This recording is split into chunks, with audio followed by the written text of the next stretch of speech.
welcome everyone who managed to come to uni on Friday early morning, 9 a.m. Okay, now let's go back to our lecture. So it's week 2, lecture 3, and we continue with conditionals and start with the new topic of functions. But before we start, again, let's just spend a few minutes on some semi-random facts of the day. So today is August 2nd. Who is constantly talking with me? Hello? Okay, so semi-random facts of the day. Today is August 2nd, so what happened on this day in history? In 1415, Sir Thomas Grey was executed for participating in the Southampton plot against Henry V. In 1870, Tower Subway, the world's first underground tube railway, opened in London. In 1914, the German occupation of Luxembourg during the First World War began. In 1932, the positron, the antiparticle of the electron, was discovered by Carl Anderson. So soon we'll have a 100-year celebration of positron. And in 1939, Albert Einstein and Leo Szilard wrote a letter to Franklin Roosevelt, urging him to begin the Manhattan Project to develop a nuclear weapon. So this theme is well discussed in the Oppenheimer movie. How many of you watched the Oppenheimer? It's like 3 hours long movie. I started probably 4 times and never finished. So in 1982, the Helsinki Metro, the first rapid transit system of Finland, was open to the general public. Okay, so let's recap some string manipulation that we discussed on Wednesday. So we discussed this setter square. So it's a palindrome, so meaning this string can be read the same, both forward and backward. So who can explain me what is happening here? What are we doing with this particular operation? What does this -1 mean? Yes? Yeah, so this is our negative step. It means we are reading this string backwards. So, and we're just taking the string and checking whether it's the same forward and backward. So this is called slicing. We omit the starting and ending index. They will be used the default one. So we start with -1. We add this negative step and go till the minus lengths. So then we also check that this is a word square. So we looked at this word, setter, appearing on the horizontal line and setter appearing on the vertical line. So it means we need to take the first character of each word and check whether it's also setter. So who can explain me this line? So what does this mean? What are we doing here? The very first part. What are we doing? So this is step of 6. It means we start at the starting index 0 and apply the step of 6. So we are retrieving the first character of each word, right? Until we go to the end of the string.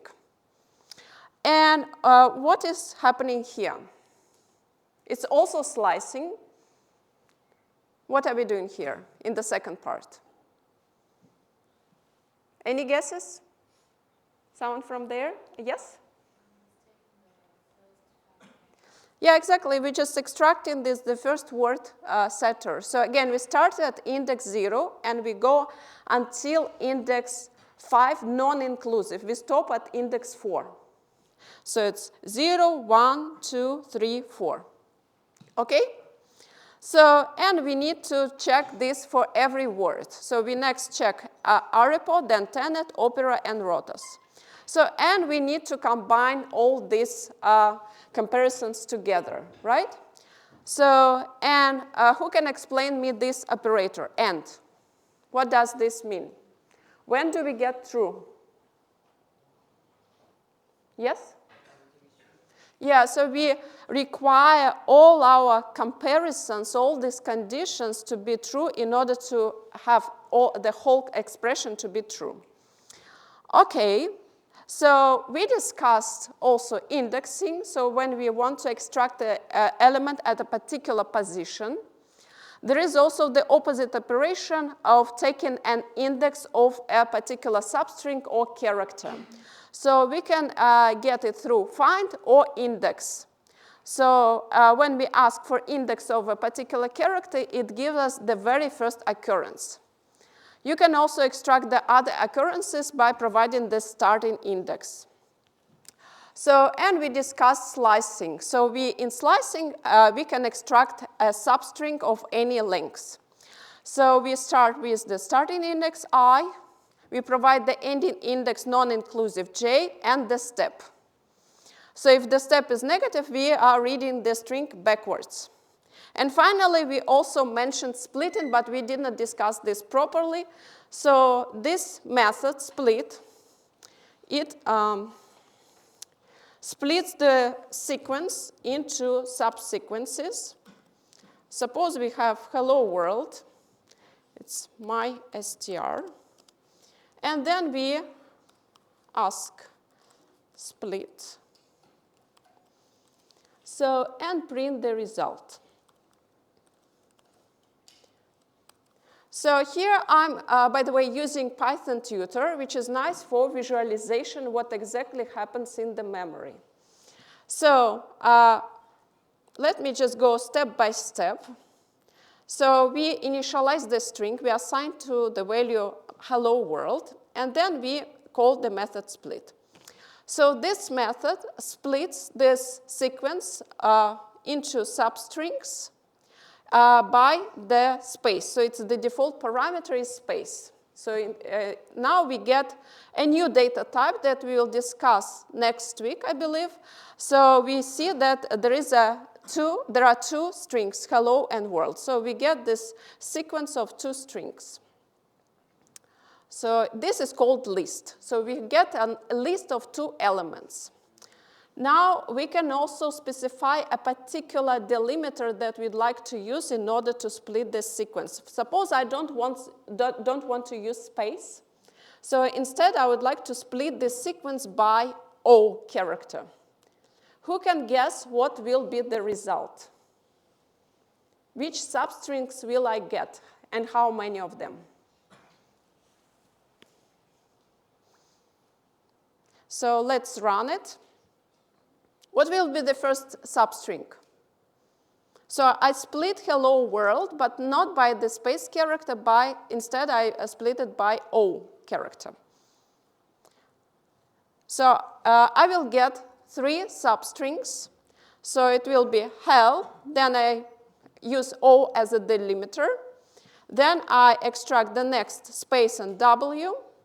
And then the next one is, again, O. I use it as a delimiter. And the third string will be RLD. Is it clear? OK. This is quite useful method.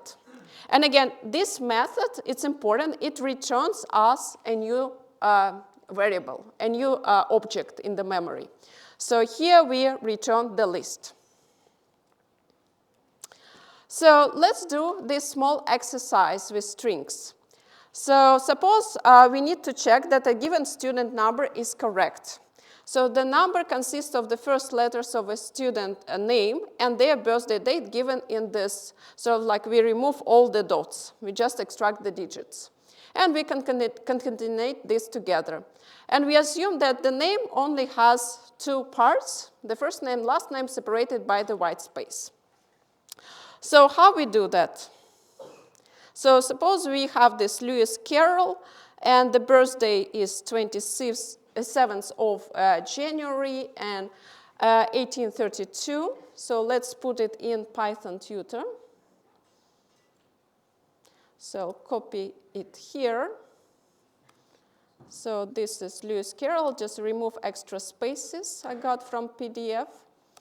Now, what I need to do with these strings in order to extract, let's start with the first characters of the last and first name. So how do I extract the first character of the names? So L and C. What do I need to do? So how do I extract L, the uppercase L?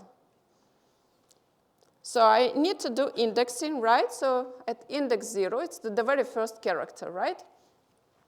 Then I need to extract C. So how do I extract C? So for instance, I can ask the index of C. There are many ways actually to do that. You can use split, but let's just pretend that we don't know split yet. Let's just ask, okay, what is the index of C?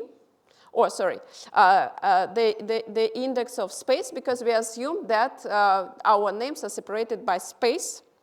Then we need to move to the next character, which is C. And then we take the corresponding element at this position. So why we did not use C explicitly? Who can tell me? Why it's a bad practice? Yes? In case there's another C in the name. So it might be another C in the name, but this is the first C. But generally, you want to make your code as general as possible. So if I change this name, suppose there will be something like Charlotte Bronte, so this C will not work, right? This C only works if we assume that this is Lewis Carroll. So this is the most general scenario, so this more general description. But we again make an assumption that there is a space between them. So now let's print the result, what we got so far. So visualize execution. So there's two variables. One is string, which is name, and the other one, which is also string, which is the date of birth. And we get LC. Now we also need to add this date of birth without the dots. So how do we do that? What do we need to do? So we need to take birthday, and there is a special method, replace, that takes two arguments. So one is what we need to replace, and the second one is with what we need to replace. So we say we need to replace dot by the empty string. So this way we remove all the dots from the birthday date. Is this clear?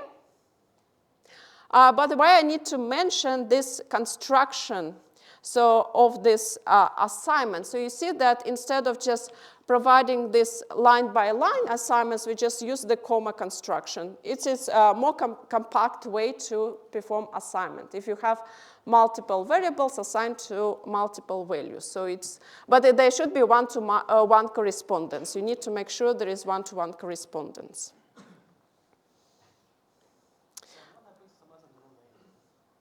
Sorry? Oh, yeah, then depends how you frame it. So if you want to extract all the first characters or only the first two, so if it's only the first two, it should work. Just like the first name and the first of the last name. Sorry? What if it's like the first of the first name and then the first of the last name and you exclude the middle name? Oh, yeah, that would be trickier. I would probably just use split and check the first part of the list and the last part of the list. It would be much more straightforward. But again, what you need to take away from this is that, of course, there are multiple ways to approach the same task. There are multiple solutions. And the second one is do not hard code. Do not put this L and C explicitly, because it will work for Lewis Carroll. It will not work for any other name. And again, we have our assumptions in mind that our name here only contains two parts, and these parts are separated by the white space character. So now, okay, so we got this string. Suppose I want to add something fancier, saying something like result, and something like, okay, I do the concatenation. Let me just put extra spaces to improve the readability. So this is the same. I just added this result thing. But you can see, in order to print this result, so I need to put everything like this, like just concatenate everything. It's not really a compact way. Or, for instance, if I want to check whether this result of my operation actually is correct, for instance, I want to check with the real student number. So I need to put this result over here. Let's just save it into some variable, and then I provide some student number, which is the real one. LC, and then what do we have? 2701 1832. And then I need to check whether they match or not. So if I put something like result, I'm checking whether they match. So how do I check whether they match? How do I ask? I just use the comparison operator, right? Double equal sign. Stud number. So now the question is, will it work? So what I want to print out, whether it's true or not, like whether these numbers, the result and the student number, they match or not. So in order to concatenate this, I need to transform this into string, of course, because the result of the comparison will be Boolean.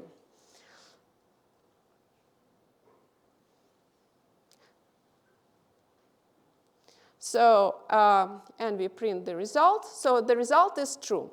But you see, whenever we have different data type, we have to transform this into string if we use concatenation.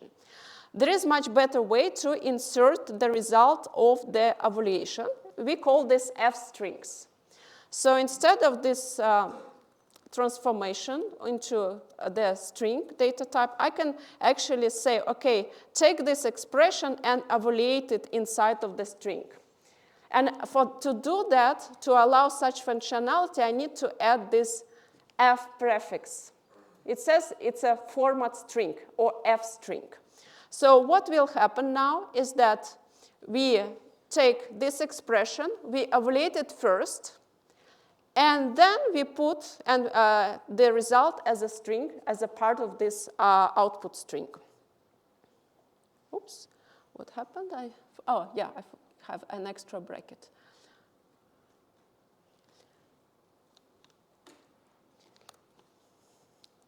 So let's visualize let's just refresh. It hasn't refreshed yet. So you see that now we also get the same, but in much fancier way. So we do not do this concatenation, and we do not need to convert this particular variable into string. So here is a better example of the scenario where you really need this. So here is this is a scenario where we have, say, this variable, string variable response. We assign it to the value of yes. Then we have this variable sentiment, which is float, right? And then we suppose we'd like to print something like multiple times response, and then we also need to transform sentiment into some percentages, and then provide some extra string like %agree. So you see that it looks quite sophisticated. It has plenty of this like concatenation. We need to insert these commas. We need to take the result of this 100 times sentiment and transform it into a string, and so on. So if you use f-strings, it's much, much more convenient. So we just say, okay, take the value of response, evaluate it inside here. And then, so we take this value of sentiment multiplied by 100, we perform the evaluation, and then output the resulting string. And in addition, for numbers, we can also provide the precision. So in order to say that we, for instance, need 2 decimal digits, we just use the colon sign and then put 2 here. So 0 means we only output the whole part of the number. So here we just print this 100% without any decimal numbers. Yes, you have a question? Oh, yeah, this is like, actually you don't need this. So you only need this when you use these usual strings, but you'd, yeah. Okay, so you basically, whenever you switch to the new line, when you output, you need to do this escape in the usual strings. If you use f-strings, you also do not need this, okay? This is just a switch to the new line. Okay, is it clear? So yeah, I very much encourage you to use f-strings. And again, we can put more sophisticated expressions inside of f string, so they will all be evaluated. So even here, I can, for instance, take this, the whole expression like this, and then I can just replace this with this expression. So I just remove this part.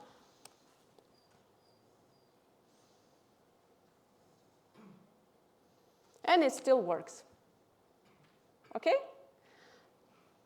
Again, so whenever you want to put f string, so your expression should appear inside of this special type of brackets. Okay? So everything that is inside is first evaluated, and then you provide this output as a string automatically. Okay, so let's move on. So let's refresh a little bit. So we also discussed comparison operators, and we discussed how alphabetic characters are compared. And we discussed that the lowercase a is greater than uppercase A. Who can explain me why? Who remembers this? Why, or for instance, y plus character is less than minus character. Yes? Yeah, so although it's not ASCII nowadays, we all own Unicode. Unicode covers more writing systems, and I can just give you an example of this. Okay, here it is. So it's a huge table of all characters representing very different writing systems. It can be Latin, it can be Cyrillic, Arabic, Devanagari, Chinese, all covering logographic systems as well. You can see how many different symbols are there. It's only the very first page of how many pages? 100 pages. So it's a huge table. But the thing is, like for each symbol there, you have a particular cell or address. So it has a particular code point, the number that it's assigned to. So let me just give you an example. Where do we have A? So this is our uppercase A, and then we have a lowercase a, which is, yeah, it appears over here. You see, its number is 97, and the uppercase A is appearing earlier. So when we perform a sorting of strings, this also affects it. So sorting is based on this comparison of the characters based on their code points. Okay? Okay, so let's go back to the next one. So we also discussed these logical operators and, or, and not. So, and there are many of them. There are many others, such as implication. If A is true, then B is true, sort of like modus ponens. And logical equality. So because the operands are always binary, we can specify those functions as truth tables. Here is an example of a truth table for two operands, x and y. So again, because both of them are either 0 or 1, we have 4 possible combinations, right? For each possible combination, we can define a function. Here, there are some most common functions. So who can tell me which function is that? Yes? Yeah, this is an AND, or logical multiplication, or it's also called conjunction. So we only get true or 1 when both operands are true. Okay, it's sort of like a bit pessimistic. What is the next one? Yeah, it's a logical addition. This is the opposite. It's sort of like it's not and, right? So we have the case of false when everything is false. In other cases, we get 1. Who can guess the next function? Yes? XOR. Right, it's XOR. It's a very popular function in machine learning. So it only gets once when the operands are different. When they are the same, it gets 0. So it's sort of like this case. You have the DOS. If you imagine the square, there's one class, another class. If you think of this like class separation, it's not linearly separable. There was a lot of discussion about this issue in the old days machine learning stuff and criticizing single layer perceptron. So everyone who is in machine learning, they know this function very well. So the next one, who can guess this function? We just mentioned it. It's implication. So basically, if you start with the false statement, you can arrive to the false statement, so it's evaluated as true. If you start with the false, you can still arrive to the true statement, so it's true. When you start with the true statement, you cannot arrive to the false, so it corresponds to the false. And finally, if you start with the true statement, you can still arrive to the true statement, so it's 1. And finally, the equity.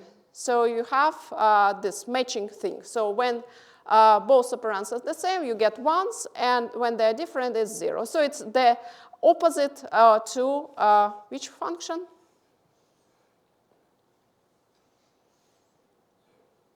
Yes? Which one? Yeah, so this is the opposite of XOR. Yeah. Okay, so where do we need this? As I mentioned before, we need those comparisons to also include them in some conditions. So here is a popular game, guess my character. So suppose we have some properties of the character, and then by asking questions about the properties of the character, we want someone to guess this character. So let's play this game. And all these questions are either true or false. So you either say yes or no. So suppose this character is tall. Suppose this character has rabbit ears, has gray back, whiskers, cream stomach with gray markings on it, and also sometimes uses umbrella.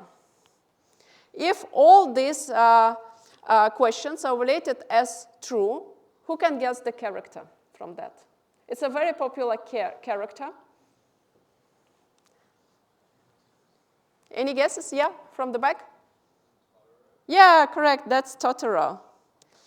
So if you want to write a program, guess my character, so how do we put it all together?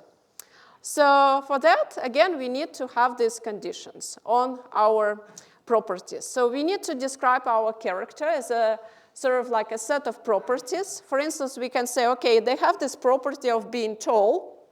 In order to say this, we say, okay, there is a variable tall, and we assign it to the value of true. Then there is a property of having rabbit ears. You can express it in a different way. You can say it's a flag, like Boolean variable, saying has rabbit ears, and assigning it to true. Or you can say, okay, there are many different ears, so I will just specify exactly which ears they have. So in this case, you just use the string. You say, okay, ears is assigned to rabbit. Then you say, okay, its back is gray, it has whiskers, its stomach is cream, and it has umbrella.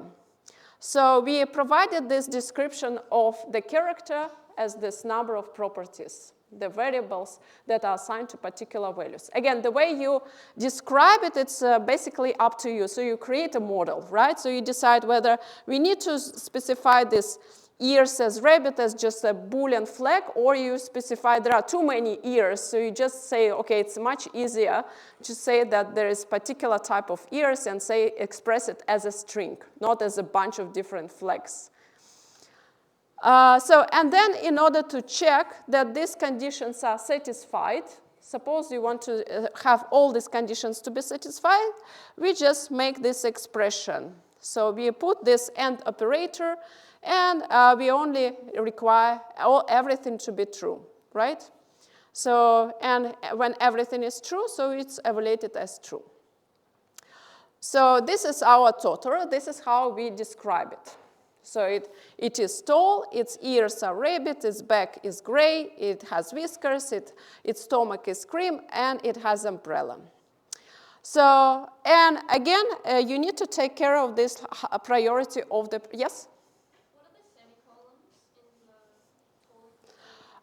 If you want to put together several expressions, several statements in a single line, you use the semicolon.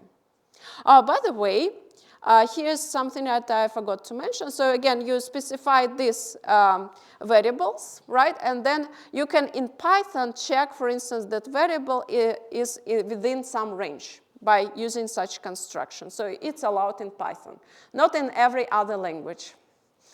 So in terms of the priority of these operations, we discussed the priority, right? Who can tell me why this particular expression is evaluated as true? Not false or true. So what will be evaluated first? Yes? Yeah, exactly. So not has the highest priority, so it will be evaluated first. Not false will be true, right? True or true will be true. Now we would like to change the priority. We put brackets in order to change the priority. So who can tell me what will be the result of this operation? The next one. Not, and then false or true. What is the result? Yes? Yeah, that's false. So we now start with the expression in the brackets. So false or true will be evaluated as true, right? And then we apply not, so we inverse it, so we get false. Okay, so you can also put together this as the following expression. So you can put it as tall, ears equals rabbit, and 3. So how it will be processed? It will be equivalent to the following transformation. So you take tall and transform it into Boolean, and ears equals rabbit will also be automatically translated into Boolean. But in Python specifically, there is this catch. So if you type cat and dog, let me just open terminal, or grok. Which one do you prefer, grok or terminal? You can use Python on your computers as well. You can install it. So this is my terminal. I'm inside of Python interpreter. How do I know that? I see these 3 errors. So I'm inside of the Python interpreter. So if I now put something like cat and dog, I will not get true. Instead, it will return me a string.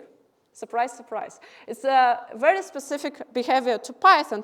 Still, if you put this inside of some if statement that we'll discuss shortly, of course it will still be evaluated as true, because this is non-empty string, the dog one. So, but you should just be careful.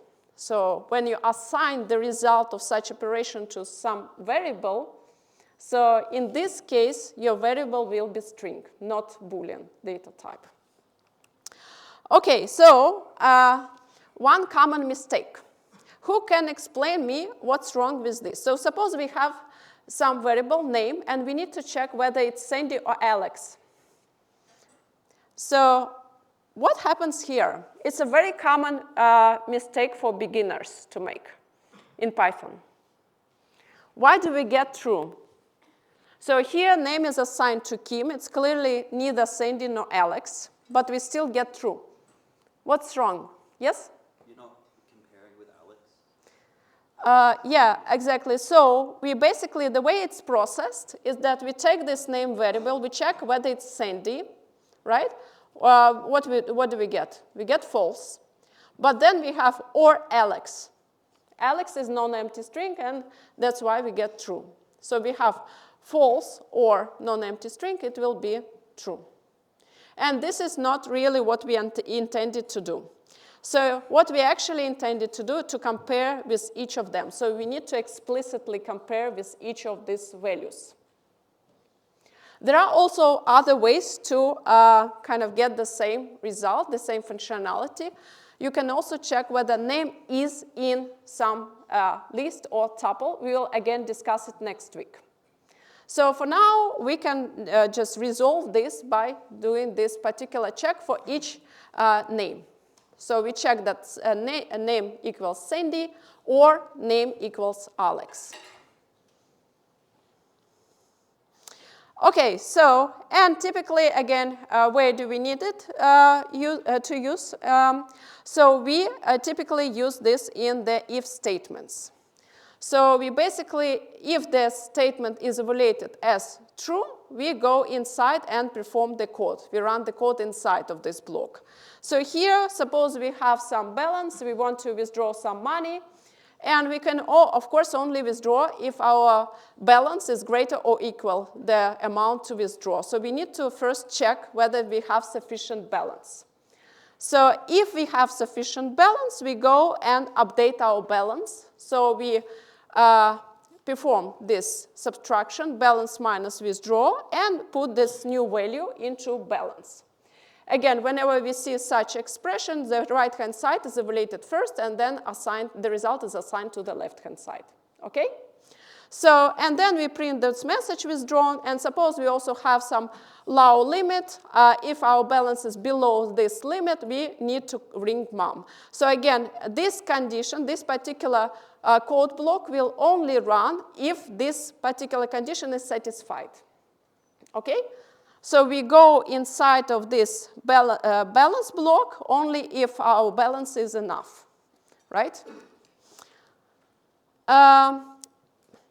If we can also specify what happens if the condition is not satisfied. So in this case, we use the else. So if B is evaluated true, we go into this part. If it's not, if the condition is not satisfied, we go to this part. So who can tell me what will be the result of this program run? So we take two variables, A and B, both integers. A is assigned to 1, B is assigned to 5. If B, we go to this part, we update this B as A plus 1. Otherwise, we go to assignment of B to B plus 1. So what will be the resulting value of A and B? Yeah? Sorry?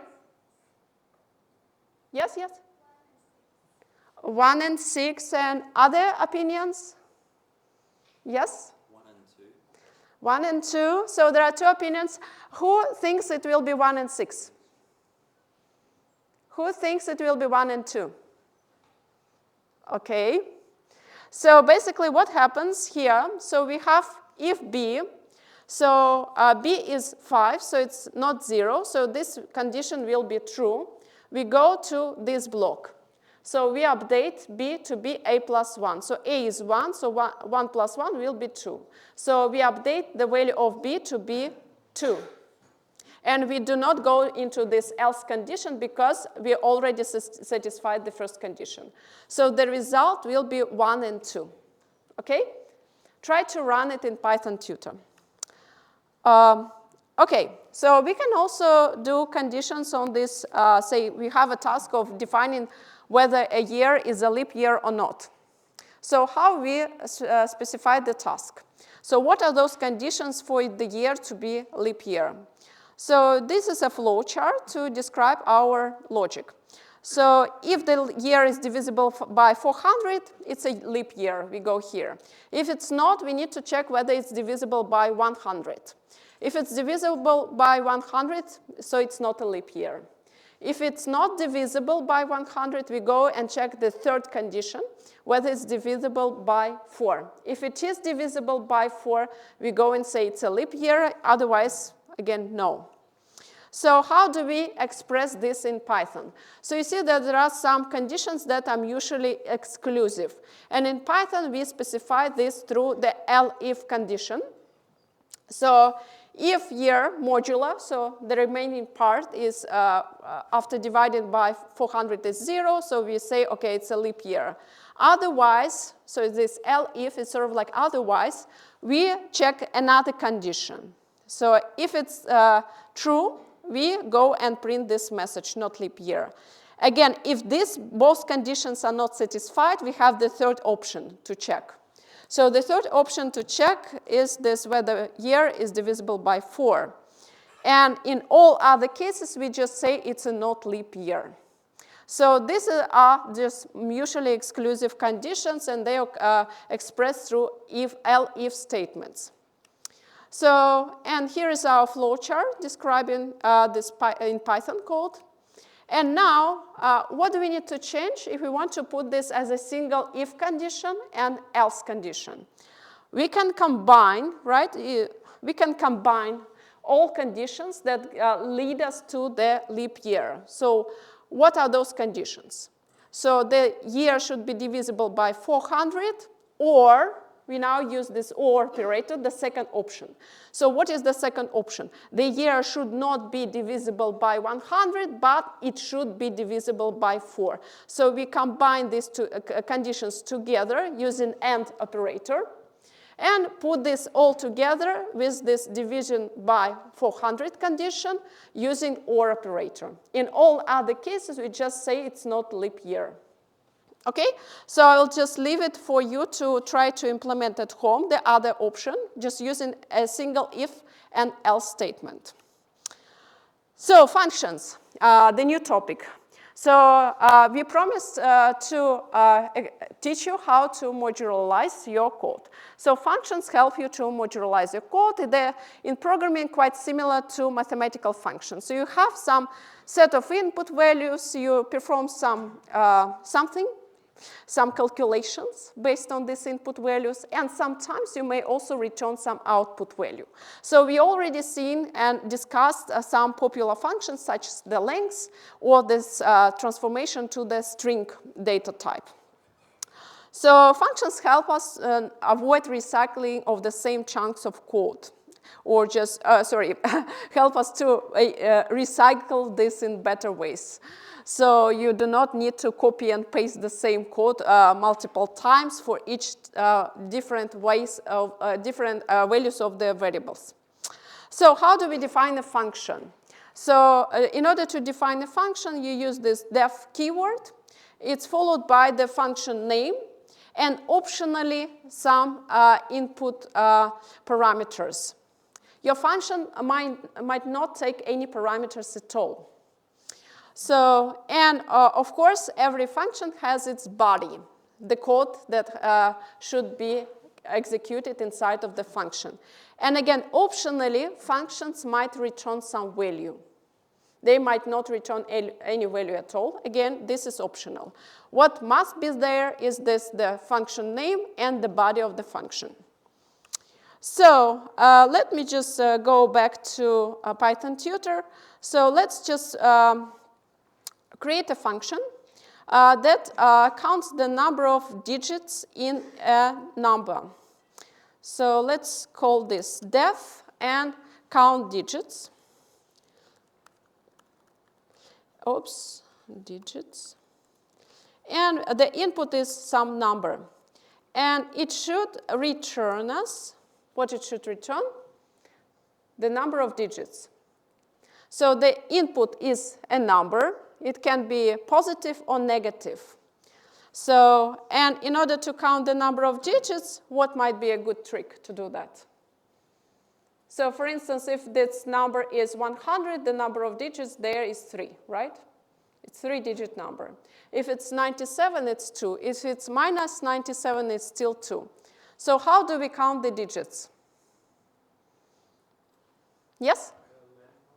Exactly. So we need to take the length function, but because we only consider digits, not this like plus minus, we want to take the absolute value first, right? Remove the minus part. And then we need to transform this number, which is integer, into a string, and then we take the length of the string. So, and now we need to call our function. So we just define the function for any type of number, integer number. So, and now let's see what happens if we call this for this number. So here's our function defined. This is our number. We pass this minus 128 inside of this function. So number will be assigned to minus 128. And then we go inside of the function and return the value. You see that now we see this return value as 3. So it means the function returned this value of 3. But we did not do anything with this number yet.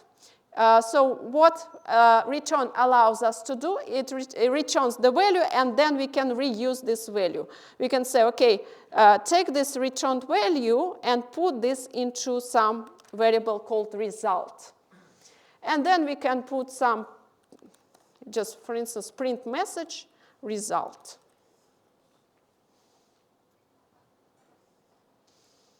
So, okay, so we have this 3, and now we just printed out this 3. Again, a common mistake here is that in some students who just start, instead of returning, they will just use something like this, right? So this is an incorrect way. Print will not return you anything. It will just print the result of this evaluation. So see what happens. So here we, again, perform evaluation, but return value is none because we do not have any return statement at all. We just printed this value inside of the function. And now we go back from the function and we put the returned value, which is, there is no value. It will be automatically returned none. And now instead of 3, we have none. This is a very common mistake. Okay? Try to avoid it. So if you want to reuse the value that is returned by the function, you need to explicitly return it. Okay, so here is another example of the function that converts Celsius to Fahrenheit. Again, we just perform this conversion and we return the value. So we can, after the calling the function, we can just print the value. Again, if you just want to print the value, you don't have to make the assignment. You can just take this function and run it inside of the print statement. So, and another thing that return allows you to do is so-called early return. So as soon as you reach this return statement, you immediately terminate from the function. Suppose, again, let's just put return back here. Return, I missed R. So return, and then I decided, okay, maybe I'll still be in function. I want to print something like hello world.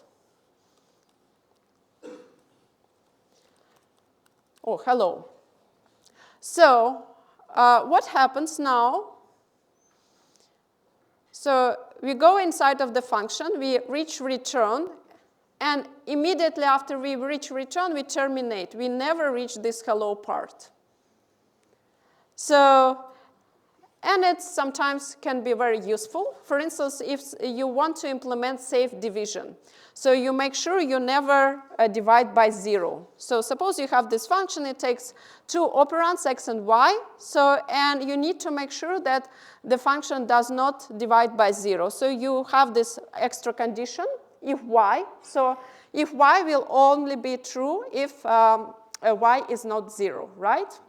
So if y, you just perform the division as usual, and you only reach this point, the print message, the error, in the case when y is 0, right? When it's evaluated as false. Otherwise, you just go into this block and terminate from the function. Okay, who can guess what will be the output of this function? So this is a fancy function that I like, bloodify. So it takes a string and then something happens. So what will be the output if I provide the string fantastic? Yes? Bloody testing. Yes. And cat Villamova? Bloody. Yeah, that's right. So you take the first 3 characters, then insert the bloody, and take the rest of the string. Okay, now let's do a very quick class exercise. So this is an episode from Alice's Adventures in Wonderland. She talks to this caterpillar. So caterpillar says, by the way, I have a few helpful hints. One side will make you grow taller. And Alice wonders, one side of what? And caterpillar answers, and the other side will make you grow shorter. And Alice asks, the other side of what? The mushroom, of course.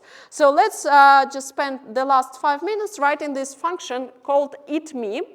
So the function takes Alice's size and the site that it eats. Let's just operationalize the site as either mush or room, whether the first half of mushroom and the second half of mushroom, so it will be either mush or room.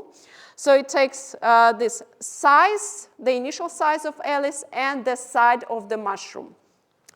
If it's mush, then Alice should double the size.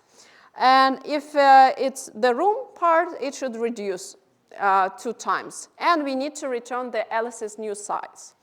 So let's probably go through this together. So we need to define the function eat me. It takes this Alice's size. It takes this side of the mushroom. And then what do we need to do next? Yes? Yeah. So if side is mush, so what do we need to return? So if it's mush, it should double in the size. Yeah, size times 2. And say like in all other conditions, we can return size and floor division 2, just to stay within the same data type. So now let me call the function. So after you define the function, of course, you're supposed to use that function, right? We need to call the function. So eat me, and this, say, 160, and the side is mush. And we need to print the resulting size, the new size. Oops, print.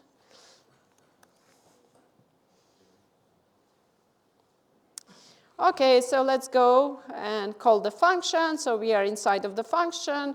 If side is mush, and we just return the twice the same size. We can also specify this extra case when we provide something neither mush nor room. So if side equals room, so we reduce the size, and all other cases else, we just return the initial size. So now, every time we provide something that neither mush or room, nothing happens to Alice. Suppose we have mu. So we're now supposed to preserve our initial size. Oops, what happened? Return, yeah, I missed the R. Okay, return. Okay, let me refresh. It wasn't refreshed. So, okay, so now we have this side that is not supposed to be a correct one. And we go and check the first condition, it's not satisfied, the second condition that is not satisfied, and we just go to the else block and return the initial Alice's size, which is 160. Any questions about this? Is it clear how we use functions? So again, we need to define the function in more abstract way. And then when we call the function, we call this function for particular values, right? We pass these values to the function. So this size will be initialized to 160, and the side will be initialized to mu. Okay? So yeah, we introduced the functions. Hopefully you have more practice with the functions. And we also discussed some if statements. And the next week we'll discuss new data types, I guess, tuples and lists. And enjoy the weekend.